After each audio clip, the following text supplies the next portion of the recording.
It's been a long search for the perfect fast bomber. Since the Nazis took power, the Luftwaffe have been looking for a quick and deadly strike aircraft. From the early discovery of a fast mail plane that could be converted to hold bombs, to a promising bomber crippled by a general wanting more and more dive bombers, their search has not been easy. But with Willy Messerschmitt's first jet aircraft, Hitler may have found the fast bomber he needs to strike against his enemies. Excellent, but Germany required it in huge numbers more than it had if it was really going to make an impact on the course of the war. And this was virtually impossible. It wasn't just a question of producing more fighters. The major problems were produce more pilots, produce more fuel. Still other contenders are being designed.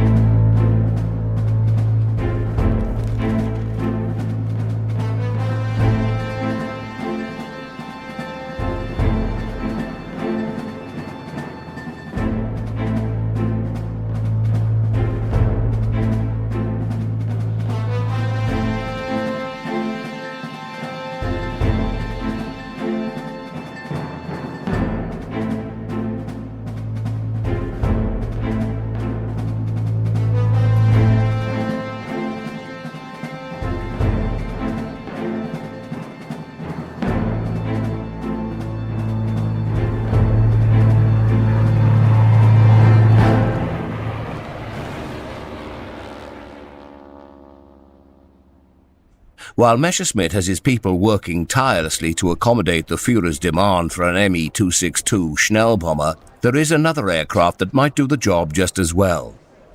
The Arado 234, a plane designed in 1941. As a single-seat reconnaissance plane, it is to be powered by two Junkers Jumo 004 engines. But production of the engines is often delayed, and it isn't until 1943 that the aircraft has its first flight. While it has a conventional appearance, it also has one major impediment. Yes, the Arado 234B, which was an unarmed reconnaissance bomber, in its original form, was taken off on a trolley in the same style as the later Messerschmitt 163. And when it lifted off, it retracted the skids. And of course, this meant you had extremely good streamlining and you got rid of quite a lot of weight by having a skid instead of an undercarriage.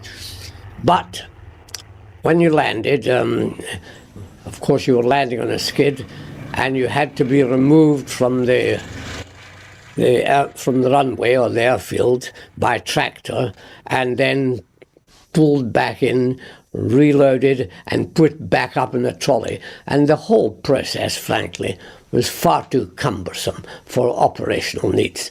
So after a very short time, this trolley was replaced by a normal undercarriage. There was no problem really with the Arado 234. It was very straightforward. It was conventional, no tricks, no problems stability-wise. And it had enough fuel to operate in the theater, where the European theater of operations, and no restriction on it. The engine start was a tough process. Starting both of those Jumo 004 engines was always the most difficult aspect of the flight. Whatever pilot got in it, that was the most difficult aspect of the entire flight, getting them started. And you just had to grind them and grind them and grind them, and finally they took hold. But the engine was a very respectable engine. The Arado 234 was a beautiful looking airplane. Aesthetically, it was very clean and looked dynamic, aerodynamically, very attractive. And the cockpit was unusual. It was a glass cockpit right at the nose, and reminded me, when I got into it, rather of like being in a helicopter. You were stuck right out in the front there with completely clear vision around you. On the other hand, you were sitting pretty close to the accident if it had to happen too. My first meeting with the 234 wasn't a very happy event because this was up at Grove in Denmark, where we found a number of 234s, and I had one prepared for a flight by the German crew because we obviously didn't have the expertise to deal with it at that stage. I taxied it out to the end of the runway. I was well aware, of course, that the Jumo 004 jet engines on the Arado 234 had a total scrap life of 25 hours. So it was really necessary to see the service record of these engines before you flew them. Well, the Germans were very adept at destroying documentation, so we had no record. However, I taxied out to the end of the runway at Grover and revved up to full power, ready for takeoff, and then just about to release the brakes when the starboard engine exploded and totally disintegrated, taking most of the starboard wing with it. And this, of course, could mean one of two things. Either the crew had sabotaged it, or it was an engine with 24 hours and 50 minutes on it. We never got to the bottom of what caused it, but suffice it to say that I must have flown something like 300 to 400 hours on the Jumo 004 in various aircraft, and never had another problem with it after that. So it did not give me a poor impression of the 234. On the contrary, when I flew it, it was a very nice aircraft to handle, had a very fast turn of speed. It could fly at its top speed was 474 miles an hour, which was very high. And of course, it relied on this speed for its survival because it had no guns fitted to it and was purely a reconnaissance bomber as such. But as I say, handled beautifully.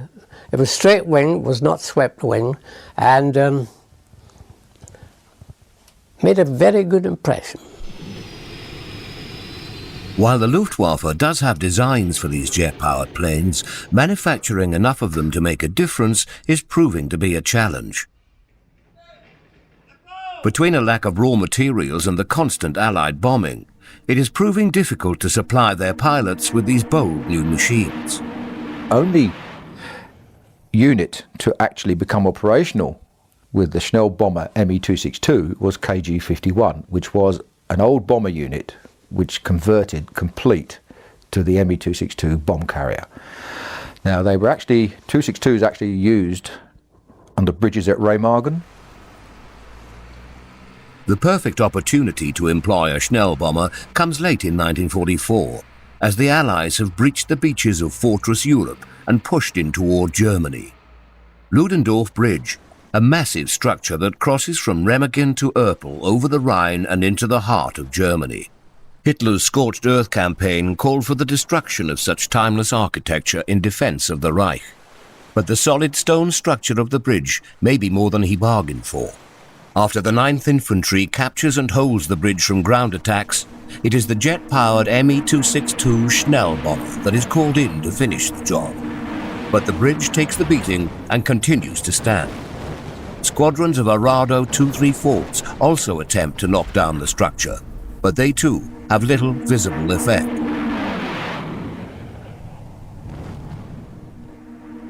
It is finally the shock waves from a supersonic V-2 missile that does the job, missing the bridge, but disrupting it enough to let the toll of all those bombing runs topple the resilient crossing.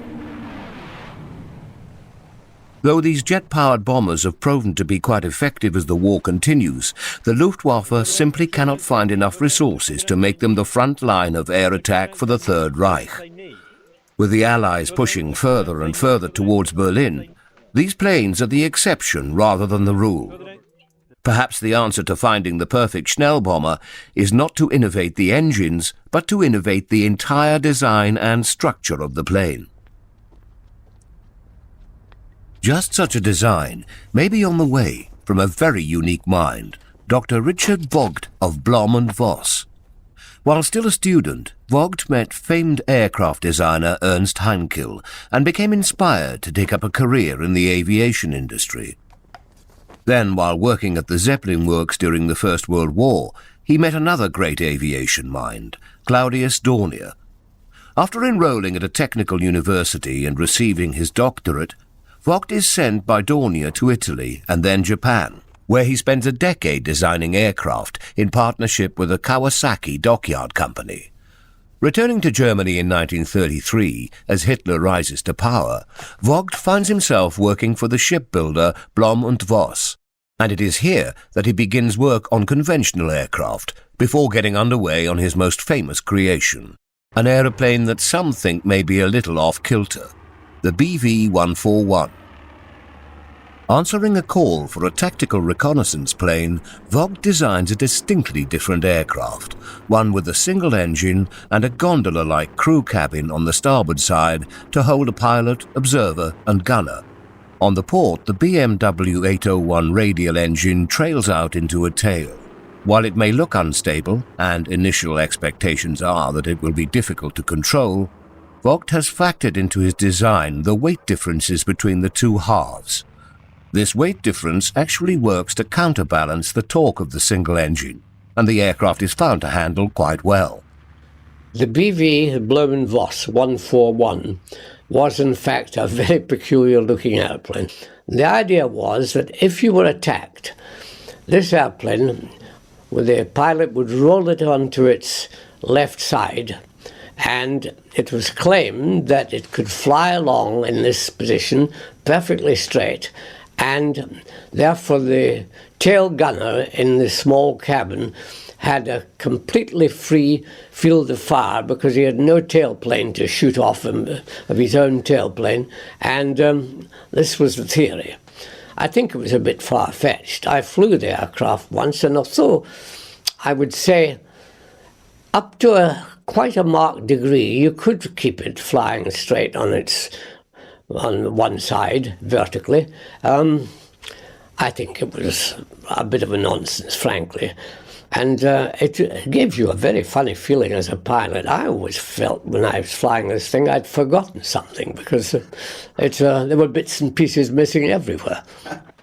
Now with the call-out for bombers for the Third Reich, Vogt begins two concepts unlike anything seen before. First, Blom and Voss Project 163, an attack bomber powered by two radial engines working in tandem with contra-rotating propellers. Like the BV-141, it doesn't have its crew in the center of the plane. Rather, the pilot, navigator and a gunner are located in a nacelle on the port wing. On the starboard side, two gunners sit in a similar pod. This keeps the rest of Project 163's fuselage open for fuel and its bomb bay, which can hold up to 4,400 pounds of bombs. The pilot and gunners benefit from having a wider field of view than they would have in a traditional cockpit, and it is calculated that the wingtip nacelles will not affect the aircraft's lift in a negative way. Project 163 is expected to fly up to 338 miles an hour. Could a squadron of these attack bombers be just what the Third Reich needs to strike at the encroaching Allies and secure the fatherland? With its speed and striking power, it seems as if it could be the ideal Schnellbomber, and its unusual layout will undoubtedly have a psychological impact on enemy forces if they're ever to catch a glimpse of this speedy wonder. But after placing a pod on the wing of a BV-141 to test the effectiveness of this unusual layout, it is concluded that the design isn't worth pursuing further. But that's not where Vogt's plans end. There is also Blom and Voss Project 170. This is another peculiar-looking aircraft compared to its contemporaries. Two of its BMW 801 engines are to be placed at the tips of the wings on gondolas, with a third sitting at the very front of the fuselage. Each engine has its own fin and rudder. Like the BV-141, Vogt has factored in the engine's torque, and so the outer engines each rotate in opposite directions, cancelling out each other's torque. The tremendous potential of the BV-170 comes from its speed, and that's provided by conventional engines, and not the jet engines that are in such short supply and require constant maintenance. With these fast bombers filling the sky, the Luftwaffe would have a fighting chance to ward off their enemies and perhaps even strike back beyond their borders to retake the ground they lost as the war has progressed. With an expected flight ceiling of over 38,000 feet, not only would the BV-170 be a speedy bomber, but its altitude may allow it to fly above many of the Allied fighters, giving an extra advantage of height to the Luftwaffe pilots.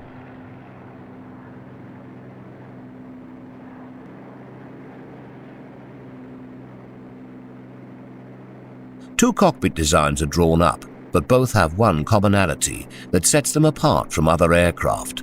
The cockpit is at the extreme end of the fuselage, just ahead of the tailplane.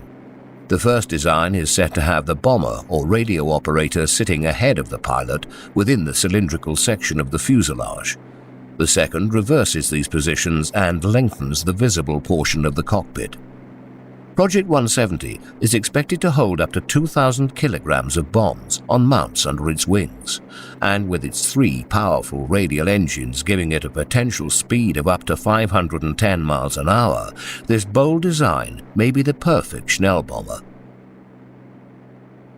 However, the Luftwaffe once again passes on producing the design, leaving it to fade away into history. Vought's unconventional designs are ahead of their time, and their asymmetric and unusual beauty make them seem as if they've come from a science fiction story rather than a wartime design for attack bombers. But the science and aeronautical engineering behind the designs is sound. And it is this sort of thinking that has Vought remembered long after his last plane took flight. But ultimately, it did little to help the Luftwaffe's efforts to win the war. But after a decade of designing and tweaking numerous aircraft in the hope of finding the ideal fast bomber, the war is coming to a close. Allied bombers are pounding the cities of the Third Reich, and ground forces are closing in around Berlin. By 1945, there is little chance that any of these aircraft, as advanced and amazing as they are, can hold back the stunning advance of the Allies on all fronts. Was the Schnellbomber a success as a concept? Whether a Schnellbomber was a success or not is a difficult thing to actually say. I think it was the whole concept of the Schnellbomber was forced upon the situation of the war. From middle 44 to the end of the war, the Germans were always on the defensive, and therefore their Luftwaffe was only able to actually attack certain parts, important parts of Allied pincer points or places where they were attacking, and it was only used as a defense. They had to use aeroplane as Schnellbombers. It was the only way they could actually defend themselves. The Luftwaffe never found the perfect fast bomber they needed to win the war, as hard as they tried, and, in an ironic twist, the perfect fast bomber did appear in the skies while they were trying to manufacture one. Yeah, the British Mosquito is another one of these aeroplanes that was almost an accident, because it was actually built or designed and built during a time when the RAF was in serious problem with raw materials. And of course, everybody knows that the Mosquito was basically made of wood. But when it was actually designed and built, it was such a fantastic aeroplane. It could fly, it was good reconnaissance, it could be a bomber, it was high speed. The Germans hated it because they couldn't bring it down very easily. So yes, I mean, the Mosquito could have been a Schnellbomber. The Mosquito's success and the innovative use of fast bombers by the Luftwaffe would have a significant influence in the years to come on aircraft development. In the post-war years, the need for such an aircraft led the United States to do something almost unprecedented, purchasing aircraft made outside their borders in the form of the Canberra. The concept of the fast bomber is one that held fast over the decades, because the theory is sound. To be able to swoop in, destroy a target with bombs or missiles, and then to speed away before the enemy could retaliate. Today's multi-role fighters can be traced back to this notion. They hold their armaments externally and use tremendous speed. That's because the idea of the Schnellbomber was to create a perfect marriage between the speed and maneuverability of a fighter aircraft and the destructive power of a bomber. 3/4 of a century after the first Schnellbomber was conceived, these multi-role fighters make up the backbone of air forces around the world.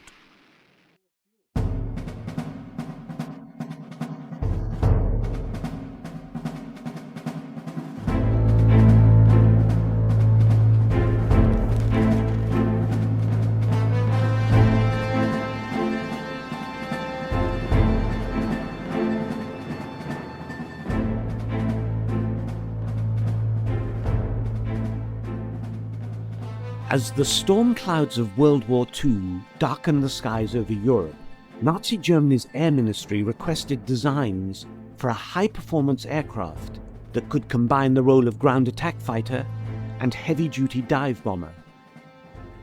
In response to this request, 2 young Austrian aeronautical designers came up with an inventive design, the HU-136 Stubo. The HU stood for Hüter. Before the war, Ulrich and Wolfgang Hüter had applied their talent exclusively to developing gliders for sport and training purposes. This plane is designed by Ulrich Hüter. Primarily, they designed it for themselves, to fly themselves, to build it themselves. They sold the construction plans of this plane into 21 countries. In Germany, 2 well-respected glider pilots and entrepreneurs, Martin Schempp and Wolf Hirt, would manufacture the HU-17 for the Hüter brothers. Adding the Hüter glider to their plane inventory was a sound business decision, as Germany was interested in gliders for training thousands of young Luftwaffe pilots. By now, the Third Reich had gained total control over Germany. The Nazis also harbored ambitious plans for further expansion, using a new type of warfare, Blitzkrieg. The Hüter brothers were aware that the tactics of Blitzkrieg employed dive bombing, so they presented the German Air Ministry with the radically different 136 Stubo dive bomber, armed with machine guns and capable of delivering 2 250-kilogram bombs. At the front and sides of the armored canopy were slits, through which the pilot, like a medieval knight, could view his target as he dived to attack. Influenced by their background in building gliders, and in order to save weight, the Hüter brothers decided not to equip the 136 with an undercarriage.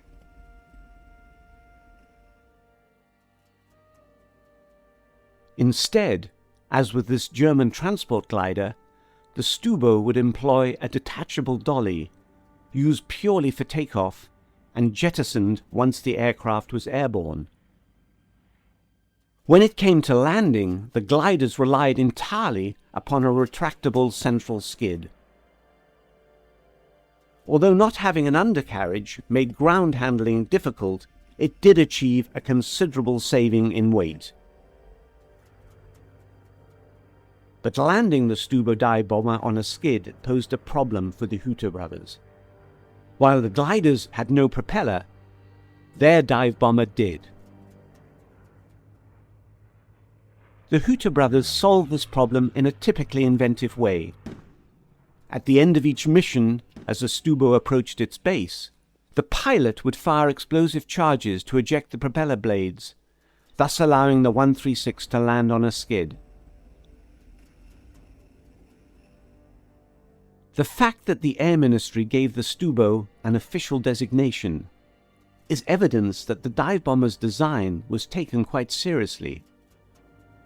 While its estimated speed of 330 miles an hour would have been impressive, overall the Stubo was considered too unconventional and never went into production. At the end of the day, operational efficiency is what counts, and you cannot operate efficiently in these circumstances. For example, the aircraft after it's landed has got to be removed by tractor, probably, time-consuming. The propeller has got to be put up back on the aircraft, again very time-consuming, and all this reduces operational efficiency. If you want to have a rapid succession of flights, you are not going to obtain it with an airplane like this. The Air Ministry had already decided on the Ju-87 Stuka, which in 1936 had seen action in Spain. The Stuka's thoroughly orthodox design made it a safe choice for a mass-produced dive bomber. The Stuka was to remain in production for almost a decade. It served in a number of different roles. Despite the Stubo's superior speed, its lack of a conventional undercarriage and limited pilot vision would not have permitted the flexibility provided by the Stuka, especially during the winters on the Eastern Front. The cancellation of the Stubo project did not dampen the Hütter brothers' enthusiasm for aviation and design. In 1937, the same year that Wolfgang Hütter joined Schempp and Hirt as a designer, Claudius Dornier registered a patent for a fresh approach to aircraft layout. These two events would ultimately see Wolfgang working on one of the most innovative and powerful aircraft of World War II. After the First World War, Dornier and his company became successful in flying boat production. Their advanced Wal design was flying in 1922. It became a tremendous success, selling worldwide. The Wal was powered by two engines placed back to back. This centerline thrust approach had many advantages, and the layout served Dornier well for years to come. In 1934, Dornier produced a conventional twin-engine mail plane. As preparations for war ramped up, it soon morphed into a Luftwaffe bomber, the Do-17. But Dornier was frustrated by the drag factor of the side-by-side engine layout, which he knew was less efficient than his earlier design for the Wal. The 20s airplanes were a tad underpowered, so if you lose an engine, that's bad. By having them on the center line of the aircraft, you sort of reduce your asymmetric load, simpler. You sort of reduce the problems if you lose an engine. So a lot of flying boats had that, some transport plane had that. Dornier went back to his patent. He envisioned a new design powered by two engines in the same fuselage, one in the front pulling, the other engine located in the middle driving a pusher propeller via a long shaft at the rear. This tandem arrangement gave the power of two engines, but without the drag created by engine nacelles on the wings. In 1939, Dornier was working on a new high-speed bomber, and he intended to employ his patented tandem engine design. You have one propeller pushing and one propeller tracting. Pusher propeller, tractor propeller. That's the approach that Dornier used for their Dornier 335, the Arrow. Dornier was quite sure that this concept would not only be aesthetically pleasing, but would also deliver flight performance that would be breathtaking compared to conventionally powered aircraft. But Dornier realized that he would need to demonstrate that his revolutionary concept actually worked. To do this, he would turn to Wolfgang Hütter, then chief designer at a test division of Schempp and Hirt. Wolfgang was tasked with developing a proof-of-concept aircraft, the Göppingen Go 9. Wolfgang Hütter had to arrange all the details for this flying model with the Dornier company. As 1 year later, he had to do it with the Messerschmitt company when they started building the tail side rudder, the fin and the elevator for the load-carrying glider Messerschmitt 321. After extensive ground testing, the GO9 made its first flight early in 1940. The aft propeller allowed clean wing surfaces and a good roll rate. It also confirmed that a second engine could be placed in front of the fuselage, providing two power sources with the drag of one, and that meant a faster, more maneuverable aircraft. Just as further tests were refining his innovative design, Dornier was ordered to stop work.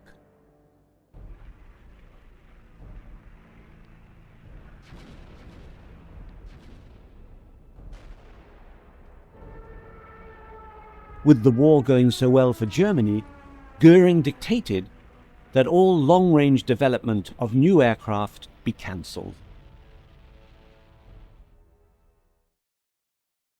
While Wolfgang Hutter was working on aircraft designs, his brother Ulrich continued his studies, earning his doctorate and making significant contributions to the field of wind power generation.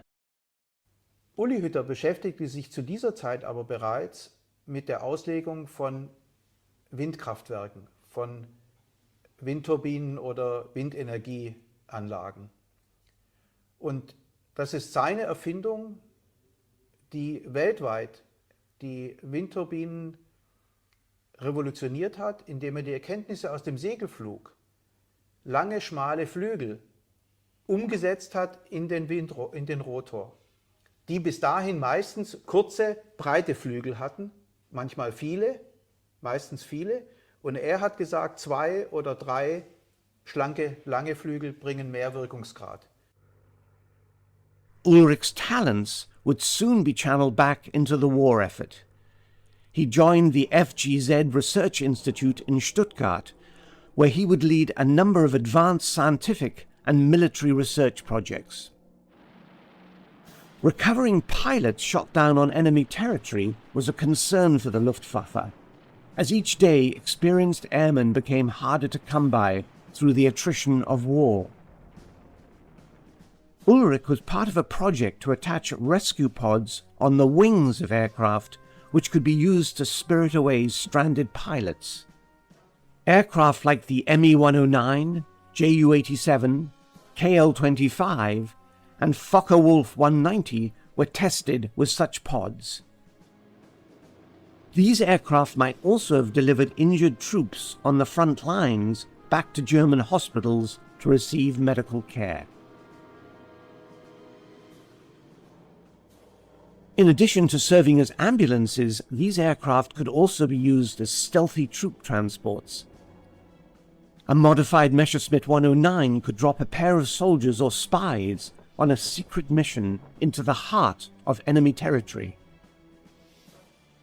As well, Ulrich experimented with attaching fuel pods to the wings of various aircraft.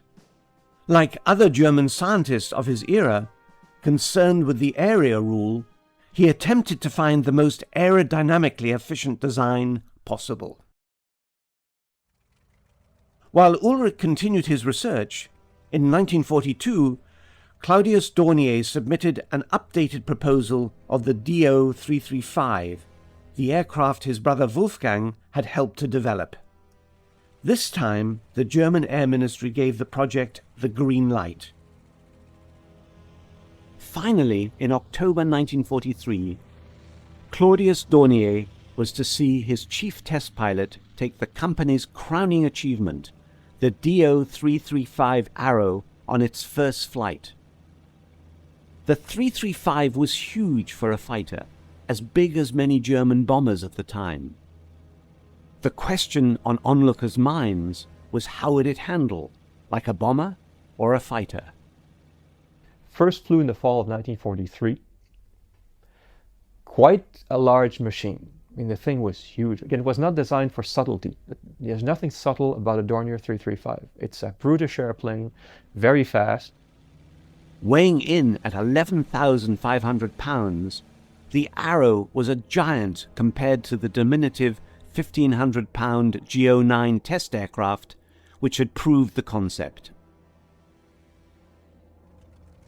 As if the arrow wasn't big enough, the Air Ministry seriously considered marrying two 335s together in the same Zilling configuration used with the Heinkel 111Z. The objective was to create a much-needed long-range reconnaissance aircraft, but the idea was doomed to failure. By 1944, the war was going very badly for Germany. The Russians were pressing hard from the east, and by the summer, the Western Allies had landed in France. In the air, British heavy bombers came every night, bringing terrible destruction. At first, the Luftwaffe defended with converted day fighters and bombers, but they proved no match for the RAF's composite wood-constructed Mosquitoes, which served as pathfinders, high-level bombers, and escorts. Clearly, the Luftwaffe needed night fighters designed for the purpose.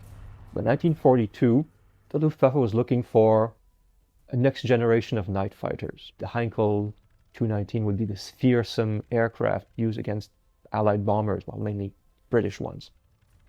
The Heinkel Company offered one of the most advanced aircraft of the war, the HE 219, but it came late. Expensive and complicated to build, the HE 219 project was dogged by problems. The 219 could climb to 30,000 feet and intercept the RAF's Mosquitoes. But when later versions of the Mosquito could reach a ceiling of 37,000 feet, Heinkel was ordered to stop production of the HE 219. You're looking at a very complicated machine, very expensive, powerful engines required. Do we actually need it? Can we afford it? By late 1944, the airplane had been cancelled. Heinkel knew the 219 in its existing form was doomed, but he also knew the Air Ministry was still looking for an aircraft, for long-range reconnaissance and as a night fighter for high-altitude defense against bombers. Heinkel believed that Wolfgang Hutter's expertise in designing gliders could be applied to modifying the 219 for this new role. So he commissioned Wolfgang to adapt the Heinkel 219 and produce an aircraft with sufficient ceiling to evade the RAF's Mosquitoes. Und so gab es auch eine Ausschreibung für einen Langstreckenaufklärer, der in größerer Höhe fliegen kann. Und für diese Ausschreibung hat Wolfgang Hütter die Hütter 211 angeboten. Zweimotorig mit zwei Jumo 222, mit einem in Holzbauweise das ganze Flugzeug, mit einem Flügel, der in einem Stück in einer Betonpresse in Schalenbauweise verklebt worden wäre. Because of critical material shortages, Wolfgang's brief required him to borrow components from the HE 219, as well as other already manufactured parts. Schneller fertig zu werden, hat das RLM danach entschieden, dass Hütter nicht seinen eigenen Rumpf baut, sondern dass er den Rumpf von der Heinkel He 219 nimmt, aber den Flügel mit Motor und Fahrwerk machen muss, Hauptfahrwerk. Bugrad war ja in der He 219 Rumpf schon drin. So kam es zur Hütter 217. To achieve a fast, high-altitude plane, Wolfgang designed an advanced wing that was much narrower and at least 20 feet longer than the one it replaced. He believed this highly efficient yet lighter wing, made of wood-plastic composite, might enable the HU 211 to reach 40,000 feet. Early in the war, the RAF had been very concerned about the threat posed by high-altitude observation aircraft of the type that Wolfgang Hütter was now planning to build. The danger of them flying over Britain unopposed was taken so seriously that a requirement was issued for an ultra-high altitude fighter to go where Spitfires could not. The result was the Welkin. Like Wolfgang's proposed design, the Welkin employed a long, narrow wing to gain altitude. With their pressurized cockpits, the Welkins could climb even higher than the advanced Mosquitoes. 100 Welkins were ordered. In the end, only 75 were completed. Production was cancelled when it was realized that the likelihood of a serious high-altitude bomber attack on Britain had been exaggerated. Ironically, while the RAF had scores of very high-altitude flying Welkins lying idle because of a threat that never really existed, the Luftwaffe were struggling to develop a similar aircraft to counter a threat that visited them every night. With the HU-211 starting to take shape on Wolfgang Hütter's drafting board, delivery of the first two prototypes was set for February 1945. Apart from the wing, most of the other components for the HU-211 were already in existence. The problem lay in sourcing them from different locations, as the Air Ministry had deliberately decentralized production. This tactic may have been effective in reducing damage by Allied bombing on German aircraft production, but now manufacturers were totally dependent on reliable overland transport for delivery of parts.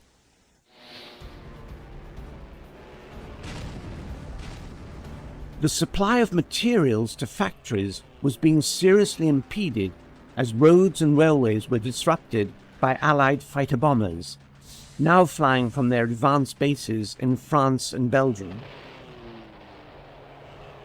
Against this background, the prospect of Wolfgang's born-again night fighter seeing the light of day was fast slipping away.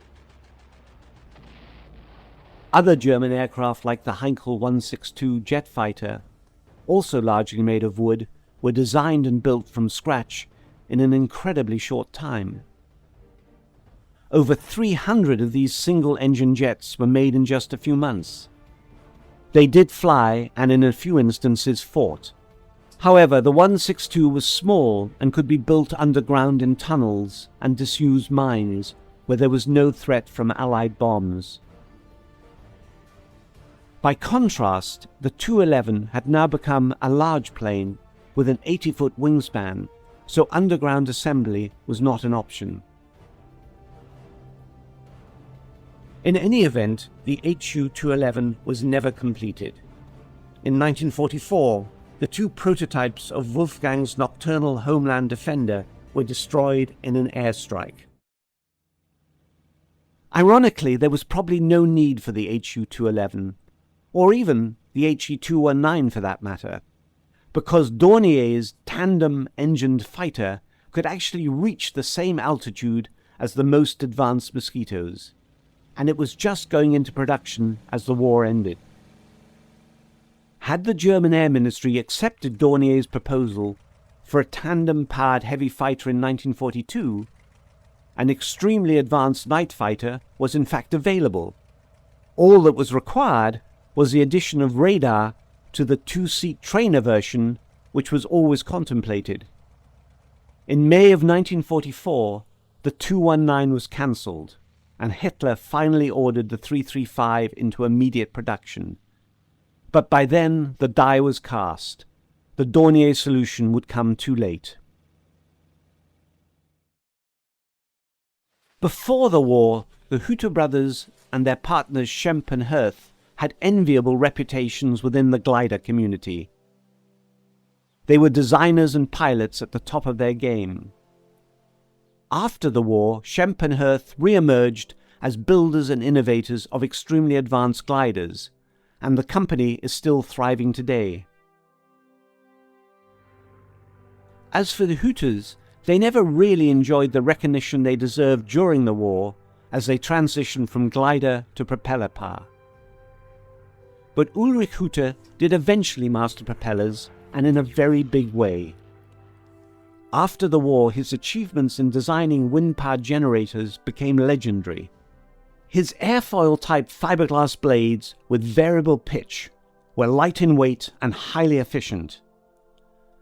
Ulrich's wind generators were also very reliable, achieving over 4,000 hours of operation before experiments ended in 1968.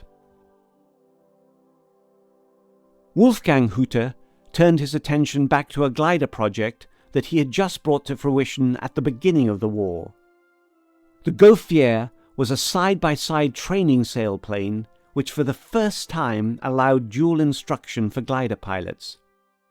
Wolfgang Hütter. He designed this side-by-side two-seater, and to get the wetted surface as small as possible, they tried to make the fuselage very close, and therefore they used the space of the wing root in the fuselage for the elbows.